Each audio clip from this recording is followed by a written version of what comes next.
Efforts to forestall another fallout in the Senate over the disputed division of revenue formula have been stepped up, with numerous meetings and extensive lobbying among leaders across the divide. The Senate's Majority Chief Whip has convened a meeting for Monday morning, understood to be a final push for support ahead of Tuesday's vote. Our senior political affairs reporter Kennedy Muredhi has more on the intrigues playing out behind the scenes. NTV has learned that Majority Whip Irungu Kang'ata has been gagged from speaking to the media on the intrigue surrounding the motion on the revenue sharing formula days after issuing threats of a possible end to the handshake if leaders allied to Raila Odinga voted against it. Kang'ata has also reportedly called a virtual meeting Monday morning to lobby for support and evaluate the gains ahead of a fresh vote on the formula on Tuesday.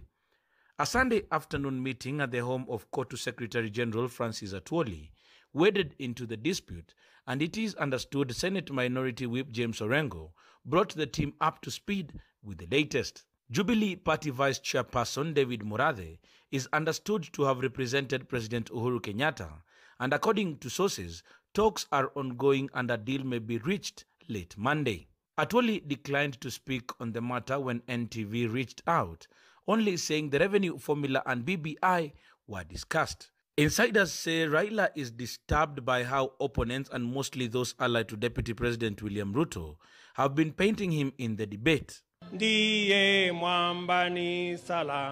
Some have accused the ODM leader of fueling the dispute in the view that his support bases will lose in their locations. Raila is trying to play politics. Correct. He is trying to play safe.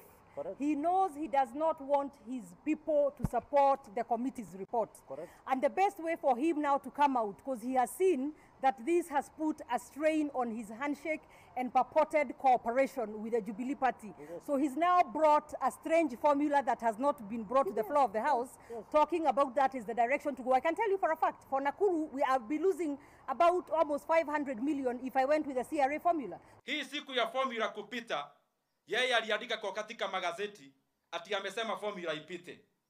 Na hiyo siku akaandikia watu yake message. Akawaambia ikipita wewe umepoteza kiti. Kwa hivyo Raila tumejua wewe sio rafiki yetu.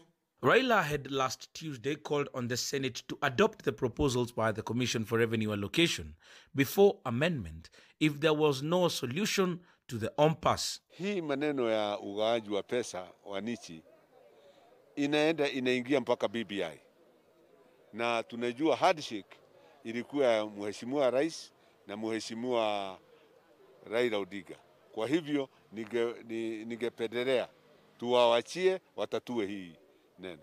Another round of voting will be held Tuesday, with last week having set the ground for those for and those against. Kuna hiyo equalization fund article 204, hiyo tutapea makaunti ambazo ziko na zile marginalized, kama zile za Northeastern, kama zile za Coast, kama zile za Turkana. Kuna kitu inaitwa equalization fund. And as counties who come from region, wenye wamesema wameendelea, sisi tutaendelea tu na equitable sharing revenue. Na ndio maana watu wengi wamekuwa wakimisquat some of us when we say one man, one vote, one shilling. It is a matter of principle of equity, fairness in allocation of resources to counties. A vote on the floor on whether to postpone implementation of the formula by the committee for 2 financial years if passed by the House was shot down, with 25 senators voting against it, while 22 supported it. It is possible, from where I sit, to have a win-win formula. A win-lose formula is not a solution. It is this close vote that the proponents of the motion are banking on, with spirited lobbying and political pressure. Kennedy Muredhi, NTV.